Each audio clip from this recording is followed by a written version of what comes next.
منبر نور پر جلوہ بار علماء ذویل احترام، مشائخ سادات، حاضرین اہل سنت و جماعت، السلام علیکم ورحمۃ اللہ وبرکاتہ۔ الحمدللہ الحنان المنان الذي خلق الإنسان وعلمه البيان، والصلاة والسلام على رسوله سيد الإنس والجان وعلى آله وأصحابه ذوي الخير والإحسان، أما بعد فأعوذ بالله من الشيطان الرجيم، بسم الله الرحمن الرحيم، إن الدين عند الله الإسلام، صدق الله مولانا العظيم۔ بارگاہ رسالت معاب صلی اللہ تعالی علیہ وسلم میں درود پاک کا ہدیہ پیش کریں۔ اللہم صلی علی سیدنا و مولانا محمد معدن الجود والکرم وآلہ واصحابہ الکرام وابنہ الکریم وبارک وسلم صلاة دائمة سرمدا ابدا۔ عزیزان گرامی وقار، رات کافی گزر چکی اور آپ اتنی تاخیر سے یہاں پر بیٹھے ہیں۔ یقیناً آپ کا جوش و جذبہ اور ولولہ یہ بتا رہا ہے کہ آپ کسی دنیاوی نیتا کے لیے نہیں، تاجدار مدینہ کے لیے بیٹھے ہوئے ہیں۔ اور یہ امت ہمیشہ حضور پاک صلی اللہ تعالیٰ علیہ وسلم کے نام پر جمع ہوتی رہی ہے، بس کچھ بڑے بننے والے لوگوں نے اس پوائنٹ کو نظر انداز کر دیا اور قوم کو دوسرے کاموں میں جمع کرنا شروع کیا۔ ہزار پیر آئیں اور نہ جانے جتنے بھی سلسلے ہوں، سب ہمارے سر آنکھوں پر، پیر پر اور سلسلے پر جمع کرنا ایک الگ مسئلہ ہے، لیکن تاجدار مدینہ کی ذات پر جمع کرنا ایک بہت اعلیٰ بات ہے، اور ہر زمانے کا امت کا ایک درہ امتیاز رہا ہے۔ ہمارے ہزاروں اختلافات ہم پیٹ پیچھے پھینک دیتے ہیں جب میرے مصطفیٰ کا نام آتا ہے۔ اللہ یہ جذبہ ہر مسلمان کے اندر قائم و دائم رکھے۔ مجھ سے پیشتر ناظم اجلاس یا منتظم حضرت مولانا قمر الدین صاحب قبلہ،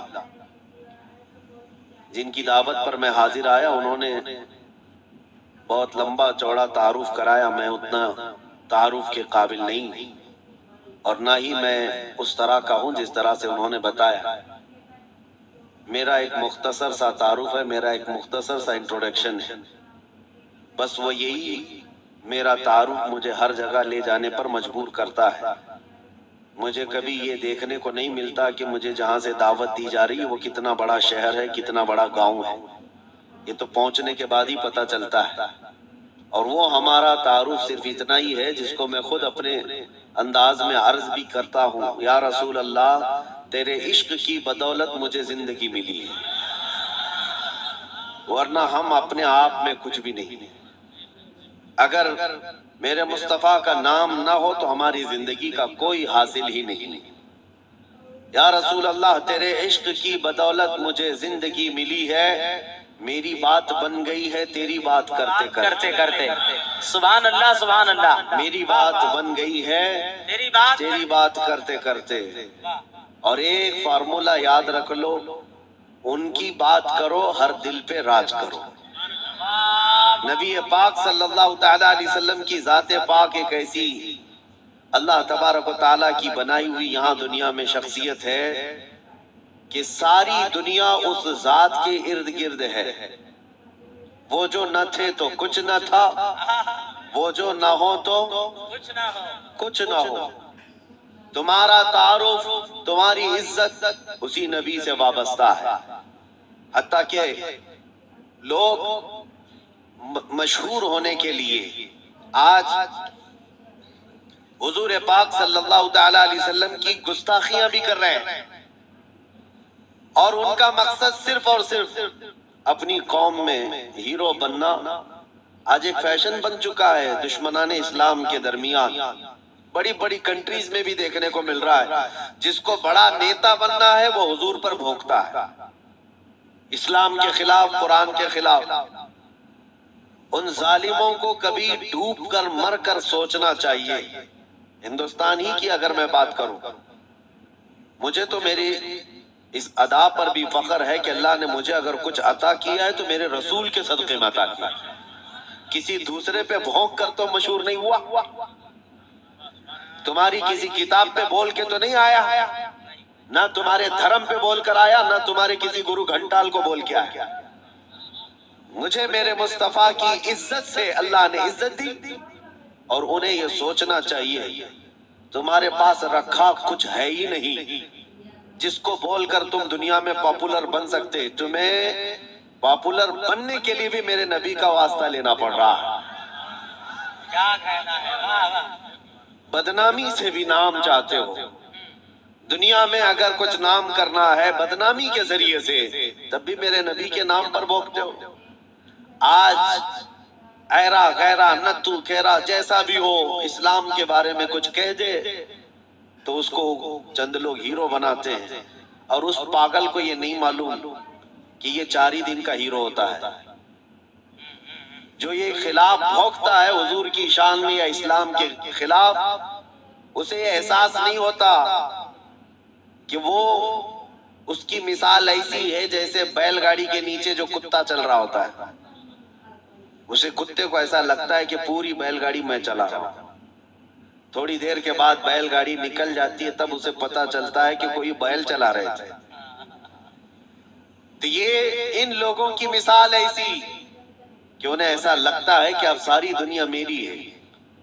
ہم نے اپنی آنکھوں سے دیکھا، اور آپ کو بھی میں بتاتا ہوں، ریسنٹلی ہمارے اسی دیش میں ان کتوں کا حشر ابھی کیا چل رہا ہے وہ بھی آپ کو پتا ہے، جنہوں نے اسلام، قرآن اور میرے آقا کی ذات کو نشانہ بنایا، خوب بھوکتے رہے، آج وہ کسی پیپر کے کونے میں بھی نظر نہیں آتے۔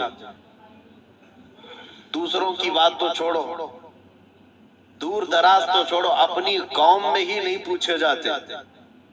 وہ رافضی کتا جو اپنا دین بدل کر نکلا تھا، اسلام بھی بدل لیا، نام بھی بدل لیا، دھوتی پہن کر کے نکل کر چند مہینے ان کا فضلہ کھاتا رہا، اس کے بعد وہاں سے بھی کک مار کر کے نکال دیا گیا، اور اس کے بعد آج حالت کیا ہے۔ اسی لیے میرے عزیزو یاد رکھو، دنیا کی چند چکا چوند کو حاصل کرنے کے لیے انہوں نے میرے نبی کو نشانہ بنایا، لیکن ایک بات میں بتاؤں، آج سے 1400 سال پہلے نبی پاک صلی اللہ تعالیٰ علیہ وسلم کی شان میں حسان بن ثابت نے کہا تھا، یا رسول اللہ آپ سے زیادہ حسین میری آنکھوں نے دیکھا، سبحان اللہ، سبحان اللہ، آپ سے زیادہ خوبصورت کسی ماں نے جنا نہیں۔ انہوں نے حضور کی تعریف کی تھی، اللہ تعالیٰ نے ان کا نام آج تک زندہ رکھا ہے۔ سبحان اللہ، حضور کی شان میں تعریف کرنے والے، باقی جو بھونکنے والے تھے ان کے تو نام بھی یاد نہیں لوگوں کو، جو اسلام کے خلاف دسیسہ کاریاں کرتے ہوئے اپنی زندگیاں تباہ کر گئے۔ میں آپ سے پوچھتا ہوں، جس نے بغداد میں مسلمانوں کی کھوپڑی سے مینار بنا دیا تھا، وہ چنگیز اور ہلاکو، ان کی قبریں کہاں ہیں؟ ذرا ڈھونڈ کے دکھاؤ، ان کے نشانات کہاں ہیں؟ ان کی اولادیں کہاں ہیں؟ ان کے تاریخ میں وہ مقامات کیوں نہیں آج؟ لیکن آج ہندوستان ہی نہیں، دنیا اسلام کے جس خطے میں بھی جاؤ، حضور پاک صلی اللہ تعالیٰ علیہ وسلم کے عشق میں بولنے والا امام احمد رضا ہر جگہ بولا جاتا ہے۔ واہ واہ واہ واہ واہ واہ واہ، امام احمد رضا کا چرچا ہر جگہ ہوتا ہے۔ کیوں ہوتا ہے؟ اس لیے کہ اس اعلیٰ حضرت نے اپنی زندگی حضور کے عشق میں فنا کر دیا تھا۔ اسی لیے انہوں نے کہا تھا، یا رسول اللہ، کہ جان کی اکسیر ہے الفت رسول اللہ کی، خاک ہو کر عشق میں آرام سے سونا ملا، جان کی اکسیر ہے الفت رسول اللہ کی۔ ایک پوائنٹ سمجھ کر کے چلو میرے عزیزوں، میں آپ کو یہی دینا چاہتا ہوں، آج کے حالات گھبرانے کی ضرورت نہیں، بہت تیزی سے ابھی بدلیں گے، امتحانات آئیں گے ابھی تمہارے یہاں، بہت تیز آندھیاں آنے والی ہیں یہ اگلے چند سالوں میں۔ آندھیوں سے مراد صرف یہی ہواؤں کی آندھیاں مت سمجھو، کفر و شرک کی آندھیاں، ظلم و ستم کی آندھیاں، اور دن دہاڑے جو مسلمانوں کا قتل عام ہے یہ بڑھتا جائے گا. میں حدیث کی روشنی میں بتا رہا ہوں, حدیث کی روشنی میں بتا رہا ہوں, بڑھتا جائے گا. تمہارا امتحان ہے. ابھی تو خالی چٹھی دکھا کر کے لوگوں کو لبھانے والے بابا آئے ہوئے کہ تم نے کیا کھایا, تم گھر میں کیا کر کے آئے, چٹھی دکھا دیں. ابھی تو دجال کو آنا باقی ہے. دجال آئے گا, وہ تو تمہیں بارش برسا کر دکھائے گا, مرے ہوئے آدمی کو زندہ کر کے دکھائے گا. اتنے بڑے امتحانات ہونا باقی ہے. اس زمانے میں تمہارا کیا ہوگا, تم کس طرح سے زندگی گزارو. ایک علاج میں بتاؤں, ہر زمانہ چاہے جیسی بھی سختیوں والا آئے, کل کو اگر فسادات بھڑکا دیے جائیں, تمہارے سامنے تمہارے بچے ذبح کر دیے جائیں, تمہارے سامنے تمہاری عورتوں کے دوپٹے چھین لیے جائیں گے, قرآن پاک کو جلانے کی کوششیں ہوں گی, مسجدوں کے مینار و گنبد ختم کر دیے جائیں گے, یہ سارے حالات بڑھتے جائیں گے. تو کیا تم ان طوفانوں سے گھبرا کر یہ فیصلہ کر لو گے کہ جب تک میں اس دین میں رہوں گا روزانہ ایک مصیبت کو جھیلنا پڑے گا, اچھا ہے ان کی ہی جے جے کروں, جیسے کچھ چلے گئے. تو میرے عزیزو, اگر تمہارا قدم ذرا برابر ڈگمگا گیا تو پھر آج ہی سے طے کر لو کہ تم ایمان میں آئے نہیں تھے, منافقت میں تھے. نفاق تھا. جس کا ایمان ہے وہ ان آندھیوں میں ایک ہی سہارے کے ساتھ زندہ رہے گا. ایک ہی سہارا, چھوڑو کوئی قائد نہیں ملنے والا ہے, مشکل ہے. رہنما, قائد, جماعت, پارٹی, نگراں, سپہ سالار, یہ سب ایک طرف رکھو. ان حالات میں تم ہر طرف دیکھتے رہو گے جس کو اعلیٰ حضرت نے فرمایا ہے, ساتھی ساتھی کہہ کے پکارو, ساتھی ہو تو جواب آئے. پھر جھنجلا کر سر دے پٹخوں, چل رہے مولا والی ہے. حالات ایسے آئیں گے کہ تم ساتھی ساتھی کہہ کر پکارتے رہو, مدد کے لیے کوئی نہیں آنے والا ہے. اس زمانے میں ایک ہی سہارا ہوگا. فرمایا بزرگوں نے کہ جس کے سینے میں میرے مصطفیٰ کی محبت ہوگی, ان آندھیوں سے وہ ٹکرا کر کے بھی ثابت قدم رہے گا, وہ ثابت قدم رہے گا. ہر آنے والی آندھی کا رخ موڑ دے گا.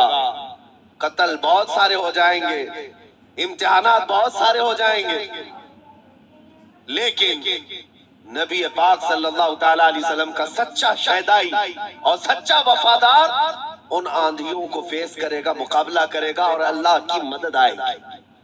اللہ کی مدد آئے گی. اللہ کی جو سب سے بڑی مدد آنی ہے, انتظار ہے سب کو. حالات بدلنے چاہیے. سنو, ایک بشارت میں دیتا ہوں. یہ شعر یوں ہی میں نہیں سناتا. کچھ دیر کی خاموشی ہے پھر شور آئے گا, کچھ دیر کی خاموشی ہے پھر شور آئے گا. آج کتوں کا وقت ہے, کل ہمارا دور آئے. یہ یوں ہی نہیں کہتا, یوں ہی نہیں کہتا. اللہ کی سب سے بڑی مدد جو آنے والی ہے وہ قریب ہے, قریب ہے, قریب ہے. وہ کس طرح سے آئے گی؟ ان قریب مدینہ طیبہ سے امام مہدی کا ظہور ہوگا, اور امام مہدی آئیں گے خانہ کعبہ کے پاس, اور اس وقت اقطاب, اوتاد, ابدال, اولیاء ان کے ہاتھ پر بیعت کریں گے. پھر وہ نکلیں گے اور پھر ملک شام آئیں گے. تو امام مہدی کا زمانہ ان قریب ہے. میرے مصطفیٰ کی حدیثوں کا مفہوم میں آپ کے سامنے رکھ رہا ہوں کہ جب وہ دور آئے گا پوری دنیا میں سوائے اسلام کے کچھ نہیں ہوگا. آپ نے ابھی شاعر سے سنا, اسلام تھا, اسلام ہے. اسلام ہاں صرف تمہارے گاؤں میں نہیں رہے گا, انشاءاللہ امریکہ میں بھی رہے گا, یورپ میں بھی رہے گا, افریقہ میں بھی رہے گا, اور جتنے چیختے چلاتے ان کی گردن پہ بھی رہے گا. ہاں یاد رکھو, اسلام تھا, اسلام ہے, اسلام ہے. اسی لیے میں نے چند سالوں پہلے کہا تھا, کچھ لوگوں کو تیکھی لگتی ہے بات, کڑوی لگتی ہے, کہ مسجد توڑ کر اپنا معبد بنانا ہے. مسجد کو ختم کر دیا, شہید کر دیا. بھائی حکومت تمہارے پاس, طاقت تمہارے پاس, کورٹ تمہارے پاس, وکیل تمہارے پاس, بنا لو. بڑے زور شور سے سب بنا رہے. ہم سے ایک انٹرویو والے نے پوچھا آپ اس پر کیا کہتے ہیں؟ ہم نے صرف اتنا ہی کہا کہ بنانے کے لیے کہو لیکن تھوڑا قبلہ دیکھ کر بنا لینا، اچھا ہے بھائی، قبلہ دیکھ کر بنا لینا۔ یہ کیوں کہا؟ کیونکہ ہمیں پتا ہے میرے مصطفیٰ نے فرمایا ایک دور آئے گا جب ہر دیوار سے آواز آئے گی اللہ اکبر، ہر جگہ سے اللہ اکبر کی آواز گونجے گی۔ میرے عزیزو مایوس نہ ہو آج کے ان حالات سے۔ جو نوجوان مایوس ہو کر سراسیمگی کے شکار ہو جاتے ہیں، مجھے ان سے شکایت ہے۔ آج بھی تمہارے پاس وہی جذبہ ہے، ہمیں پتا ہے، اگرچہ بکھری ہوئی یہ قوم ہے لیکن بڑی بڑی طاقتیں تم سے خوف زدہ ہیں۔ ڈرتی کیوں ہیں؟ غریب مسلمانیں دیہات میں رہتے ہیں، کام کاج نہیں ہے، ان کے پاس تو جائیدادیں نہیں، ان کے پاس نوکریاں نہیں، ان کے پاس فوج نہیں، لیکن میڈیا کی زینت تم ہی تو ہو۔ کتنے چینل ایسے ہیں جن میں ہمارا نام لیے بغیر تو دکان نہیں چلتی؟ حقیقت ہے یا نہیں؟ کیوں؟ ہم ہی ہم ہیں، ساری جگہ ڈیبیٹ میں ہم ہی ہم ہیں۔ کچھ بات تو ہے کہ مٹتی نہیں ہستی ہماری۔ اقبال نے کہا ہے کچھ بات تو ہے کہ مٹتی نہیں ہستی ہماری، صدیوں رہا ہے دشمن دور زماں ہمارا۔ لیکن میرے عزیزو وہ وقت آئے گا، وہ وقت آئے گا جب تمہارا عشق مچلے گا اور تم عملی میدان میں آؤ گے اور نبی پاک صلی اللہ تعالیٰ علیہ وسلم کا نعرہ بلند ہوگا، کیونکہ قرآن کا وعدہ ہے هو الذی ارسل رسولہ بالہدی ودین الحق لیظہرہ علی الدین کلہ۔ وہ اللہ ہے جس نے اپنے رسول کو حق کے ساتھ بھیجا ہے تاکہ وہ اپنا دین پوری دنیا میں غالب فرمائے۔ دین پوری دنیا میں غالب آئے گا۔ کسی کو برا لگتا ہے لگے، قرآن نے خود کہا وَلَوْ كَرِهَ الْكَافِرُونَ وَلَوْ كَرِهَ الْمُشْرِكُونَ۔ قرآن نے خود کہا ہے مشرکوں کو اگرچہ برا لگتا ہو لیکن دین غالب آئے گا، اس کے غلبے کا وقت اللہ ہمیں دکھائے۔ بس ہماری تمنا یہ ہے کہ آج مغلوبیت کا زمانہ ہے، ہم مارے جا رہے ہیں، پیٹے جا رہے ہیں، اے اللہ وہ دور بھی دکھا جب اسلام کا غلبہ آ جائے، جب نظام مصطفیٰ ہو، ہر جگہ رسول کریم صلی اللہ تعالیٰ علیہ وسلم کی شریعت طیبہ طاہرہ کا دور دورہ، وہ دور آئے گا۔ عزیزان گرامی وقار، تو چند باتیں میں عرض کرتا ہوں جن کو ایسا لگتا ہے کہ اس زمانے میں ہمارے ساتھ اگر کچھ ہوا تو کیا ہوگا؟ کچھ نہیں۔ کیا صحابہ کی جانیں نہیں گئیں؟ کیا حضور پاک صلی اللہ تعالیٰ علیہ وسلم کے خاندان والے اہل بیت اطہار ان کی جانیں نہیں گئیں؟ اس دور میں اگر ہم جیسوں کا کچھ ہوتا ہے تو وہ صحابہ کے پیر کے ناخن کے برابر بھی نہیں ہے۔ ہماری حیثیت کچھ نہیں ہے۔ جب رسول اللہ صلی اللہ تعالیٰ علیہ وسلم کے سگے چچا سید الشہداء امیر حمزہ میدان احد میں اس حالت میں شہید کیے گئے تھے کہ سینہ پھاڑ کر کے کلیجہ نکال کر چبایا گیا تھا، آپ کے جسم کے ٹکڑے ہوئے تھے، تو کیا یہ حضرت امیر حمزہ رضی اللہ تعالیٰ عنہ کی شکست اور ان کی ہار پر کوئی لعنت کرے گا آج؟ نعوذ باللہ من ذالک، ہرگز نہیں، بلکہ رہتی دنیا تک ان کی شہادت کو سلامی دی جائے گی۔ کیوں؟ اس لیے کہ قرآن نے کہا ہے کہ شہید مرتے نہیں ہیں، وہ اپنی قبروں میں زندہ ہوتے ہیں۔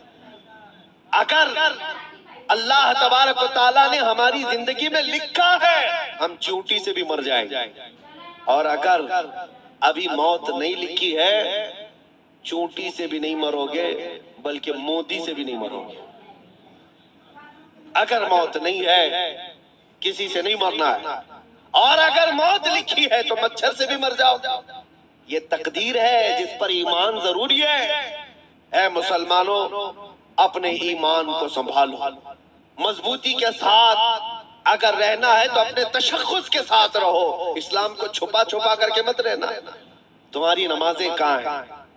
تمہارے اعمال کہاں ہیں؟ تمہارے چہرے بھی آج بدل گئے، تم خود چاہتے ہو کہ اسلام پردیس بن کر کے رہے، اسلام کو ظاہر کرو، تمہارے چہروں سے بھی تو پتا چلے کہ تم اسلام سے کتنی محبت کرتے ہو۔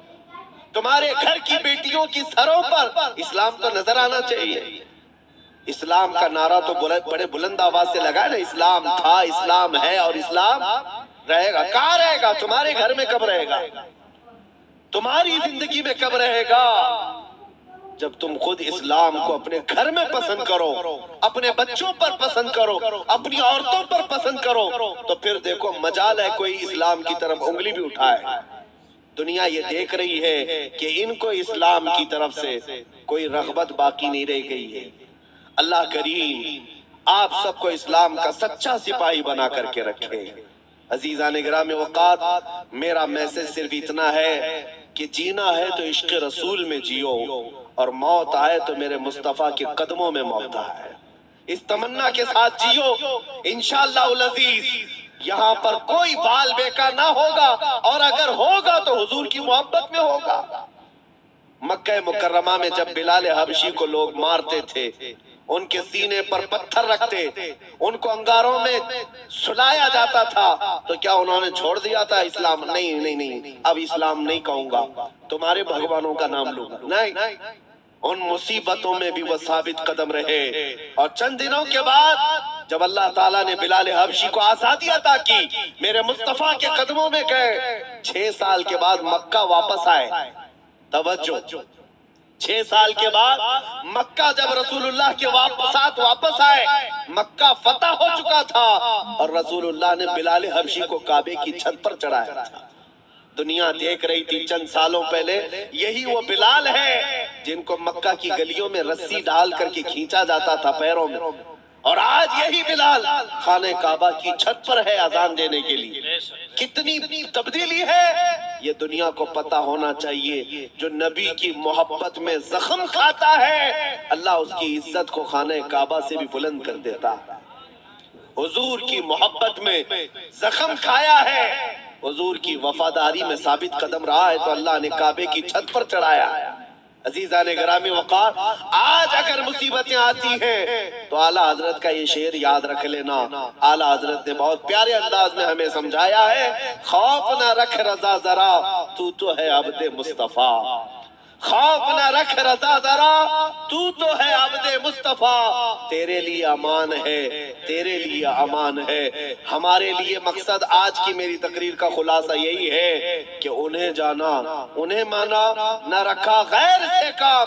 للہ الحمد میں دنیا سے مسلمان گیا۔ اے مسلمانوں، آج لے ان کی پناہ، آج مدد مانگ ان سے، کل نہ مانیں گے قیامت میں اگر مان گیا۔ نبی پاک صلی اللہ تعالیٰ علیہ وسلم کی وفاداری کا حق ادا کرو۔ میرا کہنا صرف یہی ہے کہ جلسے بہت ہو چکے، رات بہت جاگتے ہو، اور لوگوں کے سامنے تمہارے نعرے، تمہارے جلوس سب بہت ہو گیا۔ عشق رسول کا مظہر بن کر کے کسی دن اگر تم کسی گلی سے بھی گزر جاؤ، مولا تمہاری خوشبو سے لوگوں کو اسلام کی طرف پھیر دے گا۔ اسلام کی طرف لوگ صرف تمہاری خوشبو سے آ جائیں گے، تمہاری تبلیغ کی بھی ضرورت نہیں ہوگی۔ بس شرط یہ ہے کہ تم محبت مصطفیٰ صلی اللہ علیہ وسلم کا پیکر بن کر کے تو نکلو، تمہارے اندر وہ تبدیلی آ جائے۔ ابھی مولانا آپ سے پوچھ رہے تھے، جلسے کا حصول یہی ہے کہ کاش اس جلسے میں کوئی بیٹھا ہوا غیرت مند جوان یہ عہد کرتا کہ میں میرے مصطفیٰ سے جان سے زیادہ محبت کرتا ہوں، میں میرے نبی سے جان سے زیادہ محبت کرتا ہوں۔ میں یہ جو کہہ رہا ہوں حقیقت ہے یا نہیں آپ کے ساتھ؟ آپ جان سے زیادہ محبت کرتے اپنے نبی سے؟ سب نہیں کرتے، یا پھر سو رہے؟ نبی پاک صلی اللہ تعالیٰ علیہ میں ہاتھ اٹھانے کے لیے نہیں کہہ رہا، ارے میرے عزیزوں میں تو گردن کٹانے کی بات کر رہا ہوں۔ ہاتھ تو بہت چھوٹی چیز۔ کیا آپ نبی پاک صلی اللہ تعالیٰ علیہ وسلم سے اپنی جان سے زیادہ محبت کرتے ہیں؟ اگر حضور سے جان سے زیادہ محبت ہے تو کوئی جوان یہ عہد کرتا، میرے نبی کو نشہ پسند نہیں تھا، میں کبھی نشے کے قریب نہیں جاؤں گا۔ میرے رسول کو کبھی گانے پسند نہیں تھے، میں گانے کبھی نہیں سنوں گا، ترک کر دوں گا۔ نبی پاک صلی اللہ تعالیٰ علیہ وسلم نے شراب کے لیے حرام فرمایا ہے۔ شراب تو دور کی بات ہے، کوئی چھوٹے سے ہلکے قطرے کو بھی میں ہاتھ نہیں لگاؤں گا، اس لیے کہ میرے آقا نے فرمایا شراب پینے والوں کو کل قیامت کے دن جہنمیوں کا خون اور پیپ کھولا کر کے پلایا جائے۔ ہم میں سے کوئی وہ عذاب سہنے کے قابل نہیں۔ یہ عہد کر کے اٹھتا تو یہ حقیقت میں عشق رسول کا مظاہرہ ہوتا، یہ حضور سے محبت کا ہدیہ ہوتا۔ لیکن ہوتا یہی ہے کہ تمہارے اندر نعرے لگانے کی طاقت بہت زیادہ ہے، اور حضور پاک صلی اللہ تعالیٰ علیہ وسلم کے لیے مر مٹنے کی بات کرنے کا جذبہ بھی ہے، لیکن اپنی زندگی میں بدلاؤ لانے کا جذبہ کیوں نہیں؟ حضور پاک کا واسطہ دیتا ہوں، زندگیاں بدل ڈالو، زندگیاں بدل ڈالو۔